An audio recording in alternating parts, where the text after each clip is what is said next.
اچھا پھر آپ کا یہ سوال بہت اچھا ہے کہ میری تعلیم جو ہے وہ زیادہ تر وہ ظاہر ہے سائنس پہ رہی، پھر وہ میں سائنس میں مزہ نہیں آیا تو اکنامکس کی طرف آ گیا. پھر میں نے فارماسیوٹیکل میں جاب کر لی. سندھ یونیورسٹی سے میں نے جو ہے وہ اپنا ماسٹر کیا تھا. فارماسیوٹیکل میں آ گیا میں، اور 23 برس میں 3 مختلف کمپنیوں میں کہیں ایریا سیلز مینیجر رہا، کہیں پروڈکٹ مینیجر رہا، اور آخر میں جو 2013 میں جو میں نے آخری جاب کی وہ بحیثیت national sales and marketing manager. پھر میرے ساتھ کچھ ایشوز صحت کے، تندرستی کے کچھ مسئلے مسائل تھے، تو میں نے از خود جو ہے وہ جاب چھوڑ دی. اور اس کے بعد جو ہے وہ پھر میں آ گیا، یعنی شاعری کی طرف میں تھا تو بہت پہلے سے. ایک اخبار یہاں سے نکلتا تھا تو وہاں 12 سال میں نے اس کے لیے لکھا، قطع روزانہ. پھر حیدرآباد میں تھا تو حیدرآباد میں سفیر اخبار نکلتا تھا. اچھا، اس زمانے کے قطعات میں سے کوئی آپ کو قطع یاد ہے؟ تب وہ جو 88 کا جو قطع ہے وہ اب 2020-21 میں جا کے دیکھیں وہ کس طرح وہ ایک شاعر جو ہے وہ مستقبل کو بیان کر رہا ہوتا ہے. مجھے خود حیرت ہوئی، وہ مجھے اچانک یاد آیا تو کہ چین کے چارہ گروں کا ہے خیال، قربتیں اپنی بڑھایا نہ کرو، اس سے ہوتے ہیں جگر کے امراض، ہاتھ لوگوں سے ملایا نہ کرو. تو یہ اس زمانے کے مطلب یہ چیزیں ہیں. اپنے زمانے میں شاعری جب آپ نے شروع کی تو کسی سے اصلاح لی؟ استاد واجد سعیدی صاحب، بہت بڑا نام ہے حیدرآباد کے حوالے سے، سندھ کے حوالے سے. اور آپ جو ہیں وہ پروفیسر عنایت علی خان صاحب، ان کے بہنوئی بھی تھے. تو وہ ایک جگہ مجھے کہیں مل گئے، جو ہر لائبریری ہوتی تھی. انہوں نے کہا کہ میاں تم اپنا کلام مجھے دکھایا کرو. کوئی مشاعرہ وشاعرہ نہیں پڑھتا تھا میں. تو ایک دن میں نے کوشش کی، انہوں نے دکھایا، انہوں نے کچھ اصلاح وغیرہ کی، لیکن وہ اصلاح 2-3 مہینے تک تو رہی. اس کے بعد پھر انہوں نے اچھا حیدرآباد کا ادبی جو ماحول تھا نا ریحان میاں، وہ اتنا اچھا تھا. اچھا جمعے کی چھٹی ہوتی تھی تو کوئی جمعرات ایسا نہیں ہوتا تھا کہ جہاں جب طرحی مشاعرے نہ ہوں. وہاں پہ ادبی بزم ہوتی تھیں، جیسے بزم جگر تھی، بزم شعر و ادب، بزم فروغ ادب، بزم جمیل. تو ہر ہفتے کوئی نہ کوئی مصرع طرح دیا جاتا تھا. تو اس میں ہم جو ہے وہ عزلیات کہتے تھے. تو وہ یعنی کمال دور تھا نا، بہت امن و امان سے بھرپور دن ہوتے تھے. آپ نے شاعری شروع کی تو کیا فیصلہ کر لیا تھا کہ مزاح کی طرف ہی آنا ہے، یا پھر بعد میں پھر مزاح کی طرف کیسے آنا ہوا؟ تو میں کہتا تھا، تو میرے استاد جو ہے واجد سعیدی، جیسے فرض کیجئے کہ میں نے 20 اشعار کہے، اس زمانے سے میں کافی کہتا ہوں، تو وہ اس میں سے تقریباً 20 میں سے 16 جو ہے نا وہ مزاح یا طنز کا جو ہے وہ آمیزہ ہوتے تھے اس میں. میں آپ سے یہ پوچھنے والا تھا کہ مزاح کی طرف کیسے؟ ہاں شاعری کا تو ایک میدان تھا، ہاں ہاں ہاں. اس کے بعد پھر آپ مزاح کی طرف آ گئے، اس کی کوئی خاص وجہ؟ اس کی خاص وجہ میں نے آپ سے عرض کیا نا کہ میری طبیعت میں میرا خیال وہ ایک حصہ مزاح تو ہے، بچپن سے ہی تھی. ہنسی مذاق بہن بھائیوں کے ساتھ، رشتہ داروں کے ساتھ. تو میں نے آپ سے عرض کیا نا کہ جب میں غزلیں لکھتا تھا، یہ نظمیں لکھتا تھا، تو بچوں کے لیے بھی میں نے لکھی، اس زمانے میں بہت چھپی اخبارات میں. تو میرے استاد نے پھر مجھے یہ کہا کہ یار ناصف میاں تم ایسے کرو، تم سنجیدہ وجیدہ چھوڑو، تم اگر 20-22 لکھتے ہو تو اس میں سے جو ہے وہ 60-70% تو مزاح کے ہوتے ہیں، تو تم مکمل طور پر جو ہے وہ مزاحی کی طرف آ جاؤ. تو مجھے یہ سمجھیے کہ ایک سرپرستی کی ضرورت تھی، اور میں پھر وہ مزاح کی طرف آ گیا اور قبولیت ملی. اچھا، کہتے ہیں کہ جب شاعر بنتا ہے تو اس کے پیچھے کوئی نہ کوئی غم ہوتا ہے، کوئی دھچکا ہوتا ہے، تو جب کوئی مزاحیہ شاعر بنتا ہے تو اس کے پیچھے بھی کوئی ایسی چیز ہوتی ہے؟ اچھا ہے، واہ. دیکھیے پہلے تو میں آپ کی پہلے سوال کا جواب دے دیتا ہوں. صدمہ ودمہ کی وجہ سے اگر لوگ صدمے کی وجہ سے شاعر بنے تو یوں سمجھیے کہ پاگل خانے کے تمام جو پاگل ہیں وہ سب شاعر ہوتے ہیں، خلل دماغ کا ہے نا. تو ایسی کوئی بات نہیں ہے، طبیعت کی موزونیت ہوتی ہے. طبیعت کی موزونیت اگر ہوتی ہے تو پھر وہ شاعر بھی ہو جاتا ہے. اور فی زمانہ شاعری کوئی راکٹ سائنس نہیں ہے. تو آپ اگر محسوس کرتے ہیں کہ یار شاعری سیکھنی ہے تو عروض کی کتابیں ہیں اور اساتذہ ہیں، آپ سیکھیں. لکھنے کے لیے پڑھنے کی کتنی اہمیت ہے؟ بہت اہمیت ہے، بہت اہمیت ہے. اسی طرح کا سوال ہے کہ ایک ڈاکٹر بننے کے لیے، ایک انجینئر بننے کے لیے یا ایک پروڈیوسر بننے کے لیے تعلیم کی کیا ضرورت ہے؟ تو جناب یہ تو مطلب بنیادی چیز ہے، آپ کو مطالعہ ہونا چاہیے. لیکن شاعری میں میرا ایک اپنا نقطہ نظر یہ ہے کہ آپ شاعری میں مطالعہ ضرور کیجیے اساتذہ کا، اور اپنے ہم عصروں کا بھی کیجیے، لیکن ان سے اثر قبول نہ کیجیے، ان سے سیکھیے ضرور. الفاظ کی نشست و برخاست سیکھیے، بہول کا کس خوبصورتی کے ساتھ انہوں نے استعمال کیا ہے، کیا کیا تراکیب استعمال کی ہیں، ہے نا، یہ ضرور سیکھیے. لیکن آپ خیال سے متاثر مت ہوئیے. خیال، اگر آپ کو کامیاب شاعر بننا ہے یا نثر نگار بننا ہے یا مطلب کالم نویسی کرنی ہے یا اسکرپٹ لکھنا ہے، تو آپ اپنا خیال لے کر آئیے، آپ اپنا اسلوب پیدا کیجئے، آپ اپنا لہجہ پیدا کیجئے. ادروائز تو بھائی یہ ہے کہ مکھی میں بٹھانے والی بات ہے. اچھا، اس دور میں کہ شاعری کے لیے موضوعات کی کمی ہو گئی ہے. دیکھا گیا ہے کہ مختلف شاعر جو ہے بس ایک ہی موضوع کو لے کر اسی پر شاعری ہو رہی ہے، چند موضوعات ہیں جن پر شاعری کی جا رہی ہے. ایٹم کے اندر بھی صاحب وہ ابھی تک جو دریافت ہوئے، نیوٹران، پروٹون، الیکٹران، نہ جانے کیا کیا ہے. تو اس کائنات میں کتنے بڑے موضوعات ہوں گے، کیا کچھ نہیں ہو پایا. کیا موضوعات کی کمی ہے؟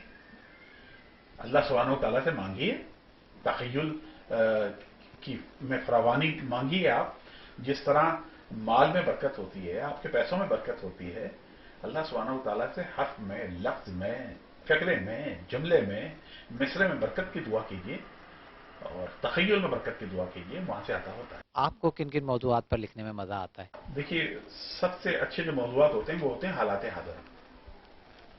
کیونکہ اچھا بات یہ ہے کہ حالات حاضرہ لکھتے وقت ایک جو اچھا مزاح نگار یا طنز نگار جو ہے وہ اپنے دور کی تاریخ مرتب کر رہا ہوتا ہے، وہ اپنے دور کا مورخ ہوتا ہے.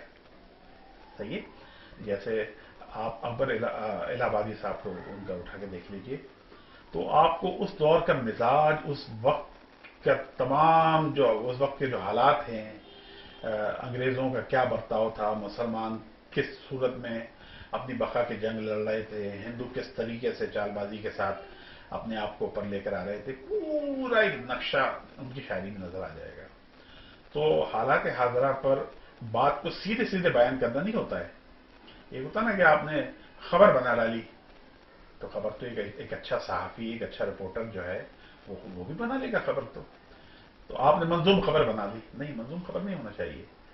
آپ کے اندر اس کے اندر کوئی پوائنٹ ایسا لے کے آنا چاہیے جو آپ کا قاری جو ہے اس کو بس مزہ آ جائے، لطف آ جائے. تھپراڑوں میں جو محمود تو کورے میں ایاز، نہ کوئی بندہ رہا اور نہ کوئی بندہ نواز. جو ہی سی این جی پمپ آیا نظر دونوں کو، ایک ہی سب میں کھڑے ہو گئے محمود و ایاز، ہے نا. تو اسی طریقے سے کوئی آٹو موبائل ٹائپ کے جو لوگ بیٹھے ہوئے ہیں وہ اس فیلڈ سے وابستہ ہیں. تو ایک برابر تو تین ہے پیچھے، ایک برابر تو تین ہے پیچھے. شیخ صاحب تو دل لبھاتی ہیں. کار ایک مذہبی سواری ہے، بیویاں اس میں چار آتی ہیں. نوجوانوں میں بیٹھا ہوں، طالب علموں میں بیٹھا ہوں، تو ابا چیخے گھر کے باہر تو نے دیکھا ہے کبھی؟ ابا چیخے گھر کے باہر تو نے دیکھا ہے کبھی؟ فرسٹ پوزیشن مسز شیلا کی بیٹی لائی ہے. میں سعادت مند کیا بتلاؤں اپنے باپ کو، میں اسی کو دیکھتا تھا تب تو سپلی آئی ہے. تو یہ مطلب یہ معاشرے کے حساب سے کر کے پھر میں آتا ہوں سنجیدہ کی طرف. جیسے جو دیکھیے آج کل جو مفلس کا جو جینا ہے وہ بہت مشکل ہے. وہ روٹی جہاں سے آتی ہو اس نگر میں ہمیں بسا ڈالو، ہم کو دیوار سے لگاؤ مت، ہم کو تندور سے لگا ڈالو. تو یہ ہمیں تھیلا دے کر بولی ماں ممتا کے گلشن کے پھول، خالی پیٹ نہیں تعلیم، پہلے آٹا پھر اسکول. اور بے شمار چیزیں ہیں وہ ذہن میں نہیں ہے. کراچی کی زندگی بھی دیکھ لیجئے کہ وہ حسین تھی سیاہ ابایا میں، وہ حسین تھی سیاہ ابایا میں، اس کی آنکھوں نے کر دیا گھائل. پھر اچانک مجھے صدا آئی، چل بے بھائی نکال موبائل. یہ کراچی کی زندگی. فیض اگر اس دور میں ہوتے، کراچی میں ہوتے یا فلیٹوں کے جنگل آباد ہیں، تو یہ مختصر سا فلیٹ اور اس میں 20 افراد، بھلا گھٹن میں کہاں باد نو بہار چلے. نہ لا بلد میرے سسرالیوں مجھے مارو،